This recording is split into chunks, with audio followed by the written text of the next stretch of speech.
한 번 앉으면 움직이지 않는다고 해서 절구통 수자로 불리던 스님이 있었다. 어느 날 그 스님이 갑자기 돌아앉았다. 장남이 금강산으로 신혼여행을 왔다가 절집을 구경하느라고 이리저리 다니는 모습을 보고는 돌아앉은 것이다. 스님이 혈육의 모습을 본 것은 이때가 마지막이었다. 구독과 좋아요 그리고 알람 설정 부탁드립니다. 재미있고도 좋은 글로 보답하겠습니다. 효봉 스님은 한국 현대불교를 대표하는 큰 스님 가운데 한 분이다. 그는 단순히 수행만 한 승려가 아니라 한국 불교의 흐름을 다시 세운 인물로 평가받는다. 스님의 일생은 매우 굴곡이 많았다. 젊은 시절 그는 승려가 아니라 판사였기 때문이다. 스님의 속명은 이찬형이며 1888년 평안남도 양덕에서 태어났다. 어린 시절 조부로부터 한학과 사서삼경을 배웠다. 평양 고등보통학교를 졸업하고 난 후 일본 관선 유학 시험에 합격했고 일본의 와세다 대학교 법학부를 졸업하였다. 귀국 후 한국인 최초로 판사가 되었고 일제 치하에서 10여 년 동안 판사 생활을 했다. 어느 날 법정에서 피고인에게 사형 판결을 내려야 하는 사건이 있었는데 그는 깊은 충격에 빠졌고 밥을 먹을 수도 잠을 잘 수도 없었다. 그의 마음속에는 이런 근원적인 질문이 떠올랐다. 사람이 사람의 목숨을 판단할 수 있는가? 내가 어찌 다른 사람을 죽음으로 보낼 수 있단 말인가? 번뇌 끝에 그는 판사직을 내려놓았다. 그러고는 집안 식구들이 고이 잠든 사이 집을 나와 평양역에서 밤열차를 타고 무작정 서울로 향했다.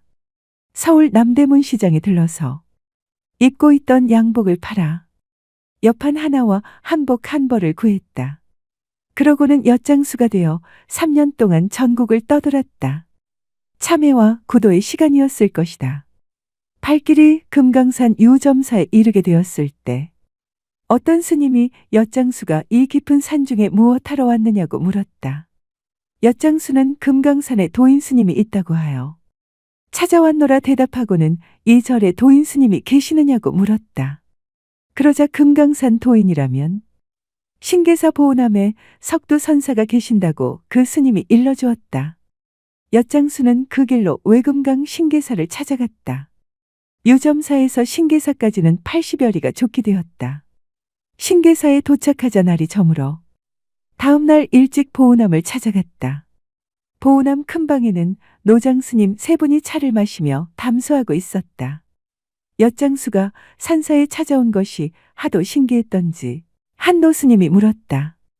이 깊은 산골에 무엇하러 왔는가? 석두 스님을 뵈러 왔습니다. 어디서 왔는가? 유점사에서 왔습니다. 대답이 떨어지기가 무섭게 다른 스님이 물었다.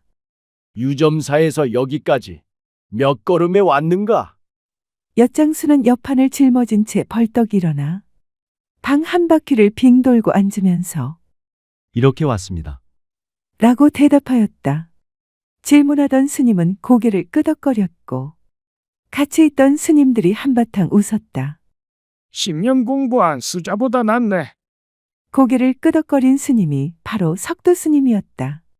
이리하여 스승과 제자는 서로 만났다. 스승을 찾아 헤매던 엿장수의 간절함과 올곧은 제자를 기다리던 스승의 기원이 마침내 하나가 된 것이다. 석두 스님은 이날 엿장수의 머리를 깎았다. 엿장수 이찬형의 3년이란 긴 방랑 생활이 이로써 멈추게 되었고 그는 금강산 신계사 보문함에서 새롭게 거듭났다. 이어서 계를 받으니 1925년 음력 7월 초여들이었고 나이 38이었다. 그 뒤 스님은 이날만 되면 옷을 갈아입었다. 주위에서 그 까닭을 물으면 오늘이 내 생일이야. 라고 하였다. 그날 스님은 새로 탄생한 것이다. 이때 은사 스님이 준 불명은 원명이고 법호는 운봉이었다. 훗날 조계산 송광사에 주석할 때 스님은 불명을 항놀, 법호를 효봉이라 계명하였다. 엿장수 중으로 늦게 출가했기 때문에 스님에게는 늦깎이 중이라는 별명이 생겼고 대중들은 뒤늦게 출가한 그를 대수롭지 않게 여겼다. 1927년 여름 신계사 미르감에서 안거에 들어갈 때 스님은 미리 대중에게 알렸다. 저는 반야의 인연이 엷은 데다가 늦게 중이 되었으니 한가하게 정진할 수 없습니다. 그러므로 줄곧 앉아서 정진하겠습니다. 이렇게 대중에게 통고하고 나서 스님은 꼬박 한 철 동안을 아랫목 뜨거운 자리에 앉아 정진했다. 한 번은 공양 시간이 되어 자리에서 일어나려 하자 엉덩이에 무언가 달라붙는 게 있어 들어보니 엉덩이 살이 헐어서 그 진물이 중이와 방석에 달라붙어 있었다. 살이 허무는 줄도 모르고 화도 일념에 움쭉도 하지 않았기 때문이다. 스님은 금강산에 있는 선원을 여기저기 옮겨다니면서 용맹스럽게 정진을 계속했다.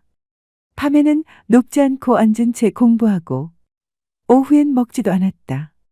한 번 앉으면 절구통처럼 움직이지 않는다고 해서 이때부터 절구통 수자라는 별명이 생겼다. 출가한 지 어느덧 5해가 되었지만 아직도 깨달음을 얻지 못한 스님은 초조했다. 그 스님이 1929년 금강산 여효원에 있을 때 희한한 일이 일어났다. 선방에서 정진하던 스님이 갑자기 돌아앉은 것이다. 한 번도 없던 일이므로 대중들은 그 사실을 두고 궁금히 여겼다. 뒤에 알려진 일이다. 갓 결혼한 듯한 아가씨를 동반하고 출입금지 구역인 선원이 신기한 듯 서성거리며 구경하고 있는 장남의 모습이 보였기 때문에 아들의 눈에 띄지 않으려고 돌아앉았다는 것이다. 혈육의 모습을 스님이 본 것은 이때가 마지막이 되었다. 도심이 인정을 등진 것이다. 1930년 스님은 금강산 신계사 법기암 뒤쪽에 모문관 토구를 마련하고는 3년 결사에 들어갔다. 깨닫기 전에는 죽어도 톡을 밖으로 나오지 않겠다. 라는 각오를 하고는 하루 한 끼 공양으로 바리때만 드나들 수 있는 창구와 방 한쪽 구석에 대소변을 볼 수 있는 구멍만을 내놓았다.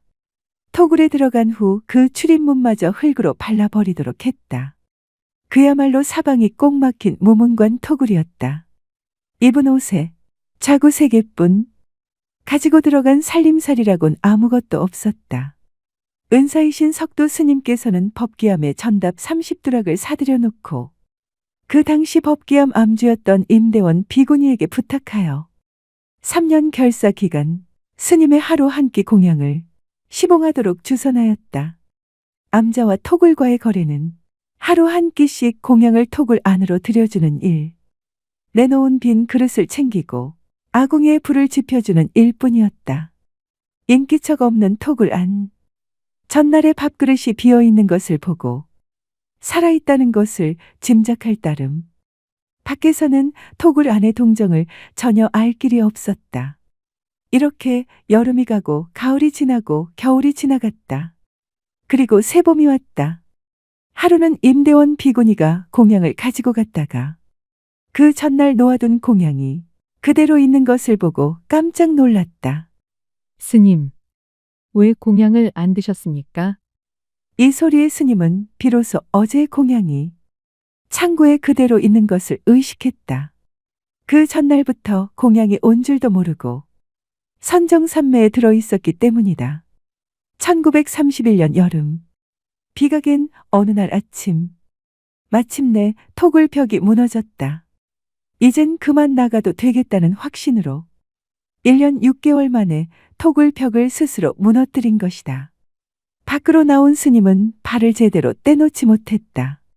오랜만에 걷는 걸음걸이라 어린애처럼 비틀거렸다. 1년 반 동안 자란 텁수룩한 머리와 바싹 여인 몸은 무어라 형용할 수 없었다. 그러나 그동안 세수 한 번 하지 않았는데도 얼굴만은 환하게 빛나고 있었다. 스님이 오도송을 읊었다. 해저연소 녹포난 바다 밑 제비집에 사슴이 알을 품고 화중주실 어전다. 불속 거미집에서는 물고기가 차를 다리네. 차가 소식, 순응식. 이 소식을 누가 알겠는가? 백운섭이 월동주. 흰 구름은 서쪽으로 가고 달은 동쪽으로 달린다. 위의 개송은 상식으로는 이해되지 않는다. 그러나 깨달음의 세계는 옳고 그름, 가능과 불가능, 너와 나를 뛰어넘는 자유로운 자리이고 서로 경지가 다르고 차원이 다르니 우리가 이해하지 못하는 것은 당연하다.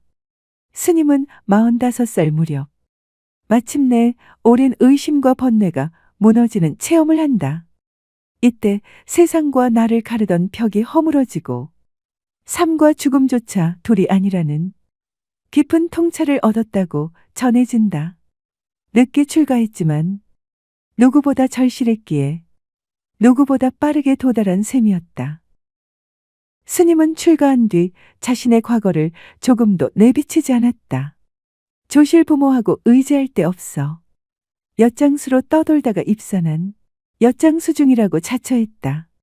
집을 나온 지 7년째 되던 해, 유점사에 있던 시절, 점심 공양을 마치고 뜰을 거닐고 있을 때 뜻밖의 평양 법원에서 함께 지내던 일본인 판사를 만나게 되었다. 그는 깜짝 놀라 이게 어찌 된 일이냐고 붙들고 늘어졌다. 스님은 옛날에 그 동료에게 자기 일을 절대로 입 밖에 내지 말아 달라고 신신당부했다. 그렇게 하겠다고 다짐한 판사는 스님이 조실부모한 엿장수가 아니라 조선인 최초의 판사인 아묵의 판사였다는 사실을 유점사 주지에게 발설하고 말았다. 그 후 스님에겐 판사중이라는 별명이 생기게 되었고 그만 스님의 과거 전력이 드러나고 말았다. 1934년 스님은 이젠 금강산을 떠날 인연이 다 되었나 싶었다. 이때 유점사에 임야 관계로 소송이 벌어졌다.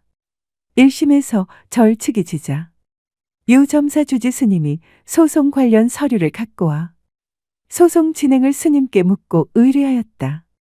스님은 이미 본색이 드러난 터라 변호사를 불러 변론의 요령을 일러주어 결국 2심에 가서는 승소케 하였다. 그리하여 스님의 과거 전력에 대한 풍문은 온 산중에 알려지고 제방으로 널리 퍼져나갔다. 1935년 금강산을 떠나 남방으로 운수행각을 떠났다. 하안거에는 설악산 봉정암에서 동산 스님, 청담 스님과 함께 지내고 동안거에는 오대산 상원사 청량선원에서 하남조실 스님을 모시고 지냈다. 1937년 스님은 불일 보조국사의 근본 도량인 승보종찰 조계산 송광사에 이르렀다. 송광사는 처음 온 곳인데도 모든 것이 낯설지가 않았다. 전생에 많이 살던 도량인양 풀 한 폭이 나무 한 그루까지 스님을 반기는 것만 같았다. 마치 옛 고향에 찾아온 것처럼 신심이 무척 안온했다. 마침내 스님은 운수행각의 발길을 멈추었다. 이로부터 10여 년간 스님은 송광사 삼일암 선원에 주석하면서 운수납자들을 제접하기 시작하였다. 그리고 보조국사의 모구가풍과 정해쌍수, 조계선풍을 오늘날에 계승하고 재현하려는 원력을 세웠다. 이는 정예결사운동을 새롭게 전개하여 침체한 한국 불교의 중흥과 선풍 진작을 위한 원력이었다. 조계산 송광사를 예전의 해동 제1도량답게 16국사를 배출한 승보 도량답게 중흥하기 위한 염원으로 운수행각의 길을 멈추고 송광사에 주석하였다. 안녕하세요. 소우쿨 극장입니다. 오늘 이야기는 판사에서 엿장수로 그리고 절구통 수자에서 현대 한국 불교의 고승이 된 효봉스님 이야기입니다. 오늘은 전편입니다. 다음 편을 기대해 주십시오. 고맙습니다. 다음에 만날 때까지 건강하시기를 기원합니다.